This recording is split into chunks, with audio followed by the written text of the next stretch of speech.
bang bang bidi bang bidi ben. Ey. Bang bang bidi bang bidi ben ben a boho gena men gena men. Ey.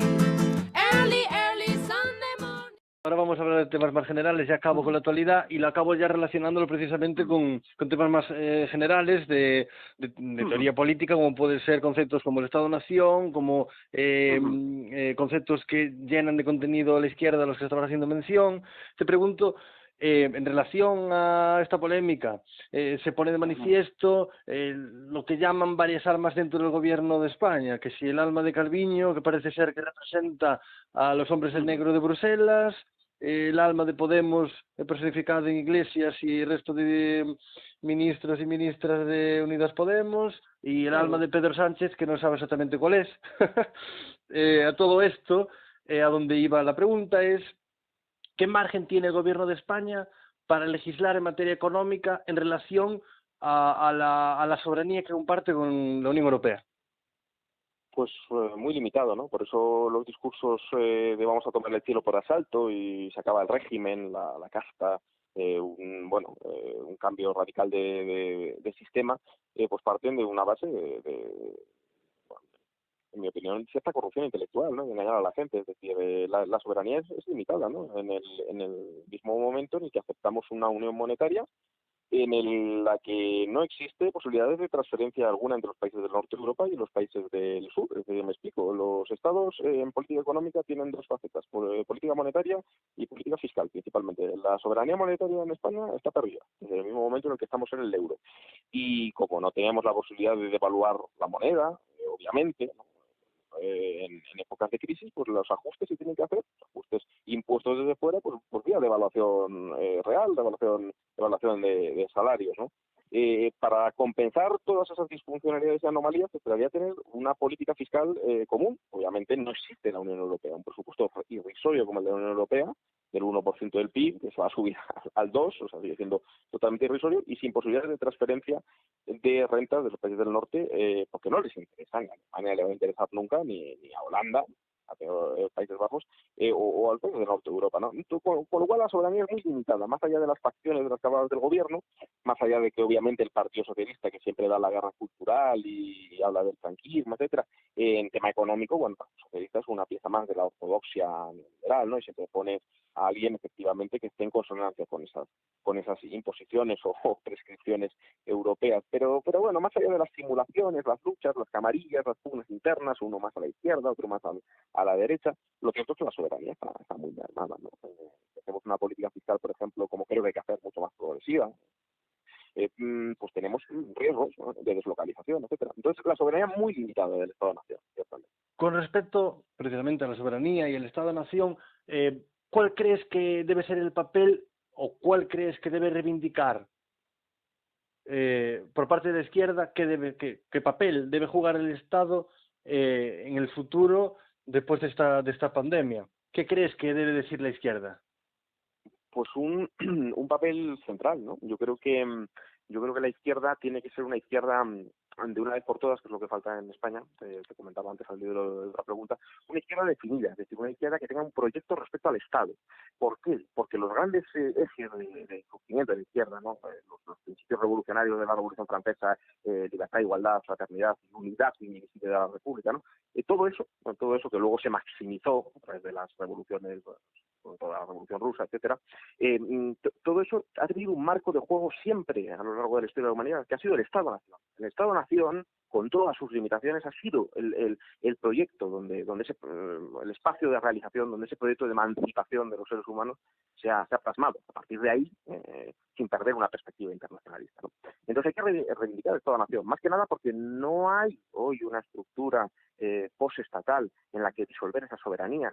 Lo que hay es grietas para transferir la soberanía nacional a estructuras, pues que hemos visto poco democráticas, ¿no? Porque si no podemos elegir al gobierno de la Troika, o si no podemos elegir al gobierno de Alemania, que es el que termina tomando las medidas, o hay que convencer a Países Bajos, pues habría que votar un gobierno. Entonces, eso no ocurre, con lo cual las transferencias de soberanía no son reales, no son democráticas, son estructuras opacas, oscuras, hegemonizadas por algunos estados.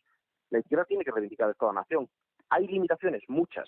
Significa que el Estado-Nación tiene que ser un punto y final y no podemos buscar realidades postestatales o plataformas políticas en las que los estados nos pues converjamos, tejamos alianzas entre naciones de cooperación, pues yo creo que sí que se puede buscar y sí se debe buscar, ¿no? Yo no renuncio a Europa tampoco, sin dejar de mirar, por ejemplo, a Latinoamérica, Hispanoamérica, que creo que es un lugar también culturalmente con proximidades. Pero hay que reivindicar desde la izquierda claramente dos cosas, muy brevemente. Unidad política, una unidad política frente a fragmentaciones, ¿no? No. Ya tenemos limitaciones a la soberanía por arriba, no podemos disolver el Estado en 17 o 27 camarillas cantonalistas o neofeudales. Eso no puede ser. La izquierda tiene que revisar su relación con la descentralización y con el federalismo, el confederalismo. La izquierda no puede ser favorable a la descentralización, en tu opinión. No, no exactamente, pero yo creo que eso es interesante. De hecho, al hilo de lo que te iba a decir, la segunda cosa que tiene que reivindicar la izquierda es un Estado social fuerte, ¿no? Frente a la dinámica regulatoria del neoliberalismo. Creo que en eso vamos a estar de acuerdo todos. Descentralización. El problema de la descentralización es que en España ha supuesto un vaciamiento, ¿no? Un horadamiento del Estado central, es decir, por tanto, un debilitamiento del Estado central. Fíjate, el otro día leía uno de los think tanks neoliberales por excelencia, el Instituto Juan de Mariana, planteaba una propuesta para España de federalismo fiscal. O sea, tú te vas, por ejemplo, a lo que plantea el Instituto Juan de Mariana y están conformes con la descentralización, además una descentralización masiva y asimétrica, por ejemplo, ¿para qué? Pues para que las regiones compitan entre sí, desde el punto de vista fiscal, desde el punto de vista legislativo, desde el punto de vista administrativo, y vayan, por tanto, debilitando el Estado en favor de estados cada vez más que sean juguetes en manos del gran capital. Es decir, esto no es una ficción. Es decir, Juan Ramón Rayo defiende la secesión, es decir, los más radicales en los planteamientos neoliberales, o puede ser el profesor Miguel Ancho Bastos, ¿no? Plantea medio clase a mí, Bastos, y lo he entrevistado en este podcast. Claro, es razonable desde un punto de vista del neoliberalismo plantear estados pequeños, plantear la secesión y plantear incluso, federalismo asimétrico. La izquierda, ¿por qué lo hace? Por un complejo sociológico e histórico. Es decir, no se puede asimilar España a Franco. Es decir, eso es una asimilación esa iba a ser precisamente mi siguiente pregunta, Guillermo. ¿Por qué es tan diferente la izquierda española de la izquierda latinoamericana o de la izquierda de otros países europeos, como puede ser el aliado de Podemos, Front Gauche, creo que se dice, ¿no? Sí. ¿Por qué son tan diferentes la izquierda española de la izquierda francesa o de la izquierda latinoamericana, a la que en cierta medida reivindican? Sí. Si la pregunta es excelente. Si tuviera la respuesta, pues ya tendríamos todo solucionado. Llevo años intentando buscar la respuesta. El otro día escuché una entrevista a Íñigo Rejón, te lo digo telegráficamente, pero creo que es muy interesante, ¿no? Sí. Hizo su tesis sobre Bolivia, su tesis doctoral sobre Bolivia, sobre el MAS, sobre el movimiento de Evo Morales, ¿no? Y planteaba una simbiosis. Íñigo Rejón, como producto de ese estudio, había llegado a la conclusión de que había una simbiosis entre descentralización, claramente, ni siquiera entre las tensiones secesionistas que hubo también en Bolivia de las oligarquías, que estaban en contra de un Estado fuerte precisamente, porque estaban en contra de la propia existencia de ese Estado redistribuidor o que plantee límites a sus arbitrariedades, ¿no? Pero planteaba Rejón la compatibilidad entre esas dinámicas descentralizadoras y el neoliberalismo. En cambio, cuando trasladan ese eje a España, dicen no, en España no, España es Franco, ¿no? Bueno, España es como la continuación de Franco, es una idea oscura, ¿no? Parece que flotan esas ideas negrolegendarias. Pero lo cierto y verdad es que los impuestos, por ejemplo, ¿en manos de quién están? De las comunidades autónomas. ¿Qué está haciendo Madrid? Madrid del PP gobernado ante más de 20 años por el Partido Popular. ¿Qué está haciendo Madrid? Dumping fiscal respecto al resto de comunidades autónomas. ¿Eso a quién perjudica? Andalucía, Extremadura, a la redistribución con los más pobres. ¿Eso que lo defienda el Partido Popular tiene sentido? ¿Que lo defienda Ciudadanos tiene sentido? Sí, claro que tiene sentido. ¿Que lo defienda el Instituto Juan de Mariana? Pues tiene todavía más sentido. ¿Que lo defienda Daniel Lacalle? Bueno, ¿qué piensa Daniel Lacalle del cupo vasco? ¿Está a favor de expandir el cupo vasco a todas las regiones? ¿Daniel Lacalle ha perdido la cabeza? No, Daniel Lacalle es consecuente con sus tesis. La izquierda indefinida, precisamente, que te decía, tiene un problema con eso. Es decir, busca la plurinacionalidad, conceptos, pero no podemos hablar del lenguaje de los derechos históricos, ni del concierto económico, que es una cosa que después de las guerras carlistas se saca de la manga Cánovas, ¿no? Es un tejemaneje de oligarquías. O sea, ¿qué tiene de izquierdas? ¿Qué tiene de socialista eso? Nada. Y, por ejemplo, que no hay una sanidad igual, que no hay una educación igual, que no hay unas rentas mínimas de inserción igual. Es decir, bueno, yo creo que es la gran contradicción que no puede cabalgar pues ni Más País, ni Podemos, ni tampoco el Partido Socialista, ¿no? Y es el gran reto pendiente, ¿no? No se trata de centrarse ni de diluir las ideas de izquierdas en la hegemonía neoliberal, no. Se trata de mantener una posición muy firme en el eje social, en el eje económico, pero religarlo con un Estado central fuerte y incluso te digo un modelo territorial jacobino, que es lo que yo defiendo. Yo sé que esto es minoritario en España, pero bueno, como todo, hay que crear nuevas hegemonías, ¿no? Y hay que luchar por darle la vuelta. En la entrevista que le hicimos en este podcast a Gaspar Llamazares, nos dijo que, a su parecer, la izquierda va en sintonía con lo que me estás contando, Guillermo. La izquierda debe pelear por los símbolos nacionales de España. Sí, pero bueno, yo Gaspar Llamazares, que efectivamente leí alguna cosa más positiva al respecto, y en esa línea, pues creo que no termina de dar el paso, ¿no? De trascender los complejos o los miedos. No solo son los símbolos y tampoco son los significantes, como dice Rejón, ¿no? No se trata tanto de disputarle patria o país o Estado español, ¿no? Que es algo muy franquista, ¿no? España ya cuesta decirlo, pero ya van diciéndolo. A mí los símbolos y los significantes me importan menos, me importa el significado. Si queremos una España, por ejemplo, plurinacional en la que haya pactos fiscales, es decir, relaciones de bilateralidad entre las comunidades autónomas ricas con el resto del Estado. Queremos una España, por ejemplo, en la que lleguemos a una pandemia y el Ministerio de Sanidad, esto no es de Vox, esto es la realidad. El Ministerio de Sanidad tenga cero competencias, no tenga ninguna competencias residuales. Y tenga que intentar conciliar 17 intereses, convencer a Isabel Díaz Ayuso, a Torra, escuchar que Torra dice que si fueran independientes lo hubieran gestionado mejor, decir a Madrid, escuchar o permitir que Madrid diga que va a comprar material sanitario en el mercado internacional sin que eso esté descentralizado. No se trata tanto de reivindicar solo el significante de España o los símbolos, muy bien, me parece muy bien. Se trata ni los mitos patrióticos, hablar del liberalismo oceanista, de Argüelles, de las Cortes de Cádiz. Se trata de darle un significado ¿Cuál igualitario. es la diferencia entre el significado de la nación para el socialismo y el significado de la nación para el nacionalismo? Yo creo que al final esa es la piedra angular de lo que estabas comentando. Sí. Exacto, Vox es nacionalista, pero no socialista. Exactamente. Y Vox defiende los símbolos nacionales, ¿no? Podemos quiere resignificarlos, o Más País quiere resignificarlos y quedarse con el significante que tiene, la importancia que tienen los símbolos nacionales. Tú me estabas diciendo que lo fundamental para ti, lo que te importa es el significado de España en este caso, pero desde un punto de vista de la importancia del Estado-Nación. ¿Es así? Socialista, sí, socialista y jacobino, sí, exactamente. Vamos a ver, es que tienen que volver a las fuentes teóricas de donde nace la izquierda. Nosotros tenemos que defender una idea de nación política. La nación política no está basada en sentimentalismos, y menos en esencialismos, ¿no? Que eso es lo que brota en Vox. La nación no es darse golpes de pecho, ni recitar poemas o hablar de los tercios de Flandes, está muy bien como cuestión histórica. España era una nación histórica, fue un imperio, sí, todo eso está muy bien. Pero la nación política es una cuestión de ciudadanos por unidad soberana, unidad de soberanía, unidad de decisión conjunta, unidad de justicia, de distribución, el territorio político. Todos compartimos lo que es de todos, decidimos conjuntamente, es una propiedad colectiva. De ahí surge el centralismo democrático, luego en la Revolución Rusa, el germen del socialismo, del comunismo, ¿no? La conspiración de los iguales, estaba en la Revolución Francesa.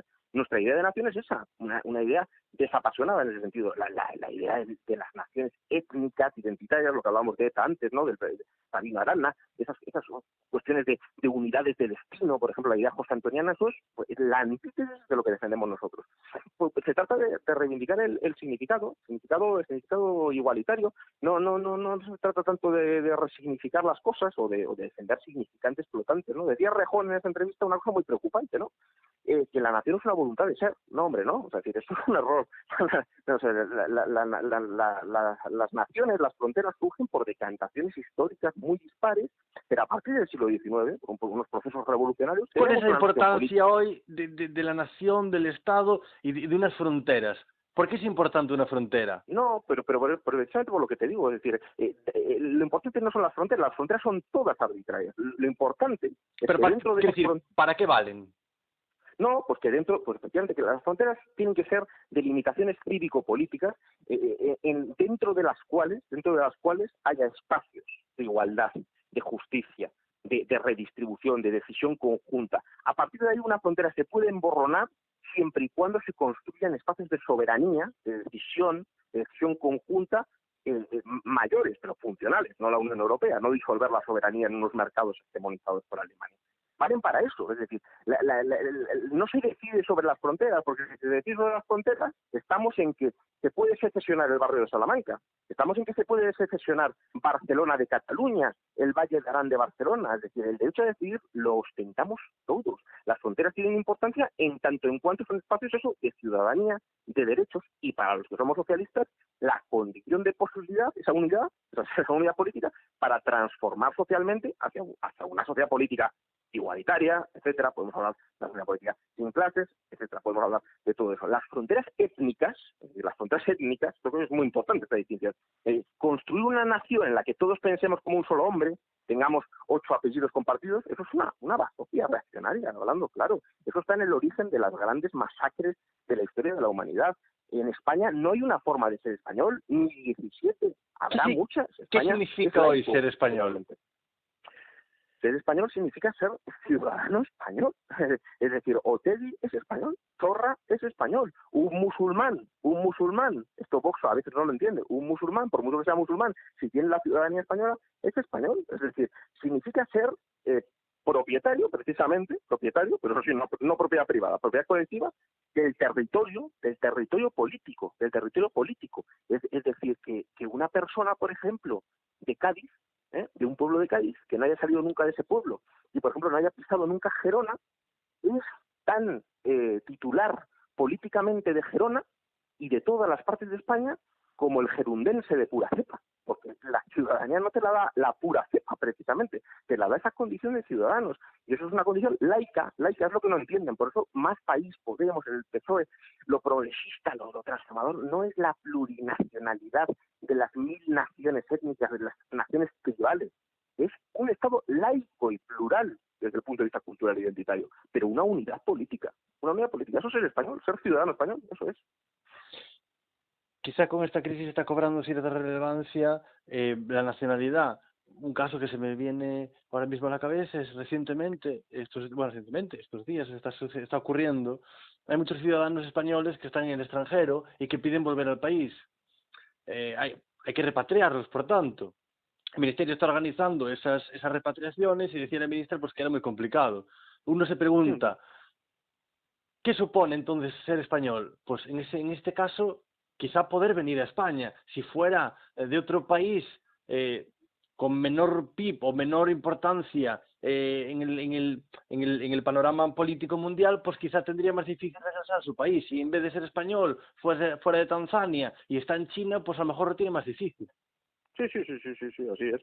Sí, efectivamente, es el sentido de Estado que yo comparto, la protección, que las instituciones que amparen, que haya la patria no son los servicios sociales, pero también, es decir, que sea un Estado social inclusivo, que no deje a nadie atrás, es decir, efectivamente sentirte protegido por las instituciones del Estado, sentirte parte de ese Estado, pero no es tanto sentirse, es saberse, es una condición de ciudadanía, por tanto, puedes no sentirte, pero es algo que lo eres, es algo que lo eres, y además tú tienes tu derecho a votar conjuntamente, a decidir.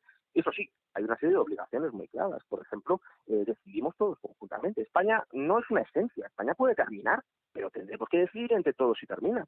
Y en España hay que redistribuir, pero la redistribución no es una cuestión, esto es como los impuestos, esto no es una cuestión de apetencia del estómago, es decir, no se puede decir, no, es que aquí no me gusta porque hay un gobierno social, no sé cuánto, social comunista, y entonces yo quiero crear en Madrid el paraíso de las libertades, un furor autonomista que está teniendo la derecha. No. Es decir, hay una serie de adscripciones a la comunidad política que son imperativas. Pero como tú dices, uno en Tanzania pues igual quiere salir corriendo de ahí. Bueno, es el problema de los estados fallidos. Bueno, tener un estado fallido, que por cierto tiene mucho que ver normalmente con tener un estado mínimo. Lo digo porque los neoliberales que defienden un estado mínimo, no se puede defender el estado mínimo y estar en contra de la independencia de Cataluña. Por eso desde la derecha neoliberal es muy difícil parar el reto secesionista, ¿no? Cuando no crees en el Estado, no crees en el Estado para nada. No se puede creer en el Estado para la integridad territorial y querer quitar todos los impuestos o privatizar las pensiones. Ese patriotismo de Vox, por ejemplo, eso es un cuento, eso es un fraude. El patriotismo de los estados mínimos es un fraude.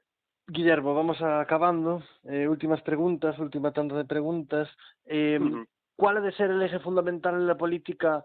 Yo creo que después de esta crisis puede haber un cambio. ¿Cuál va a ser el eje fundamental? Te doy tres a elegir. El eje libertad-igualdad, el eje Estado o derecho de autodeterminación, o digamos Estado menos Estado, por decirlo de algún modo, o bien bueno, hay otros dos más, el bien el tradicional, el izquierda-derecha o el de arriba abajo. ¿Cuál para ti ha de ser el fundamental a partir de ahora? Bueno, o debería ser. Siempre es una pregunta complicada, ¿no? Porque hay que excluir, ¿no? Yo creo que el eje izquierda-derecha nunca está perdido. Yo no creo en los ejes arriba-abajo, yo no creo en la dilución, en esa estrategia populista, en la dilución de los de arriba y los de abajo, ¿no? Yo creo que las ideologías sí que siguen existiendo y seguirán existiendo mientras que haya humanidad. Y creo que ese va a ser un eje importante, pero también va a ser un eje importante el eje Estado en todas las competencias, ¿eh? Un Estado social, un Estado fuerte, frente a ese mantra globalista neoliberal que creo que hay que poner en cuestión. Hay que poner en cuestión la dilución de las soberanías nacionales y el horadamiento del Estado social, su progresivo desmantelamiento, se han visto al espejo y han visto hemos visto, deberíamos ver, que igual eso es insostenible, ¿no? Y eso es conciliable precisamente con reivindicar la revisión de este desmantelamiento del Estado social y de la soberanía nacional desde la izquierda. Las ideologías existen, lo del fin de la historia de Fukuyama es falso. O sea, habrá ideologías y habrá conflicto, dialéctica, si quieres, en términos marxistas, entre clases y entre estados, mientras que haya historia de la humanidad. Va a seguir habiendo esos dos ejes, van a seguir existiendo siempre. La penúltima pregunta. Es difícil a ver cómo te la planteo de una forma concreta, ¿no? Para no irnos más en cuanto a tiempo. ¿El Estado-Nación tiene futuro como organización política en Europa?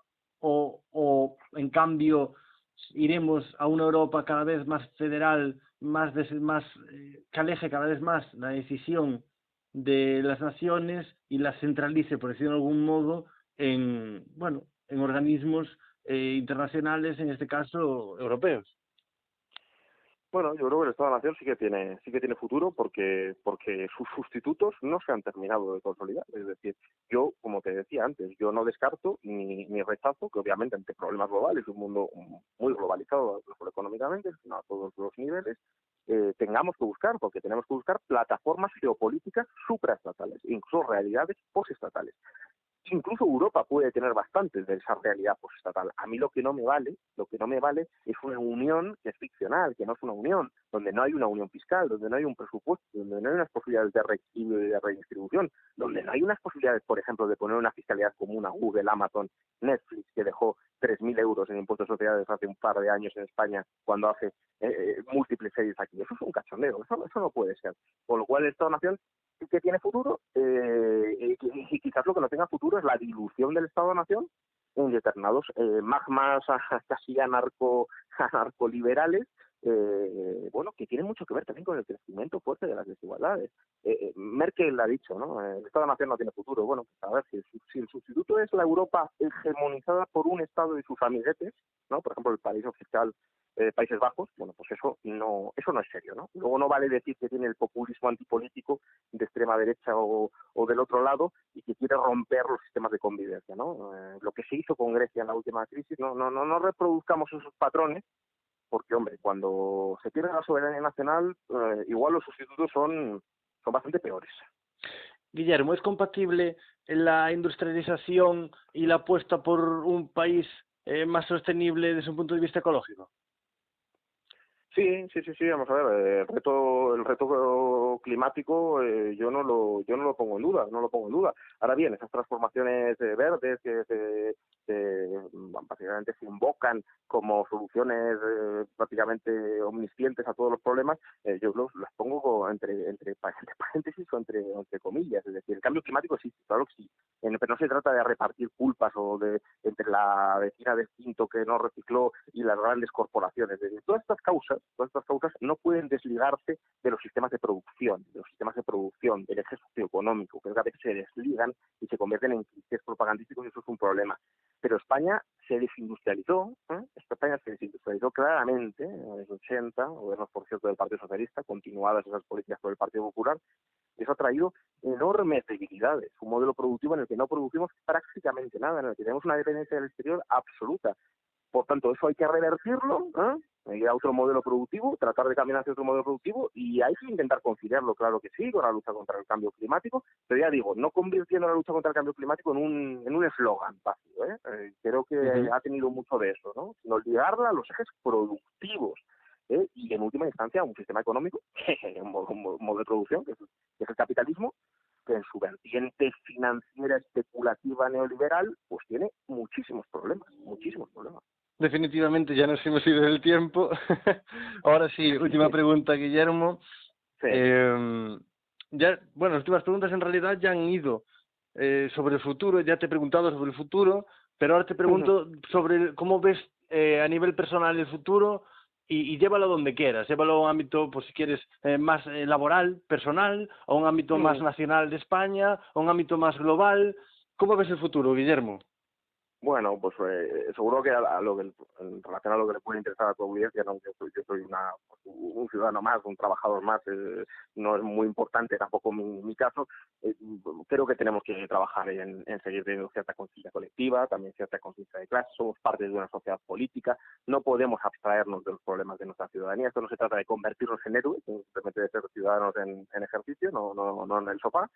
Y entonces, bueno, pues vienen tiempos seguramente duros y difíciles a todos los niveles, ¿no? Una precariedad ingente, un paro estructural, un desplome absoluto del PIB, y va a hacer falta más que nunca pues tomar partido, ¿no? Como siempre, tomar partido por las cuestiones que nos preocupan. Y a mí me preocupa principalmente el eje social, es decir, me preocupa un eje social socioeconómico, que no nos podemos obviar que las crisis pagan el precio más oneroso los más débiles, los trabajadores, los autónomos, las pequeñas empresas que se van a ir a pique. Y ante todo eso hay que tomar partido, temas de vivienda, precariedad laboral, paro, recortes sociales, todo esto que se avecina, y conciliar eso también con mantener la integridad territorial del Estado, porque es condición sine qua non para enfrentar todos los problemas sociales. Así que, en mi caso particular, luchar con los problemas que todos tenemos, pero seguro que hay gente que está peor, con lo cual tomar partido, no dejar de tomar partido y no perder ese horizonte de sana ambición de transformar la sociedad hacia una sociedad pues más justa, más digna para ser vivida. Guillermo del Valle, nos quedamos con tu reflexión final. Muchas gracias por estar con nosotros en Línea Clara. Ha sido un verdadero placer, Alejandro. Muchas gracias por la invitación.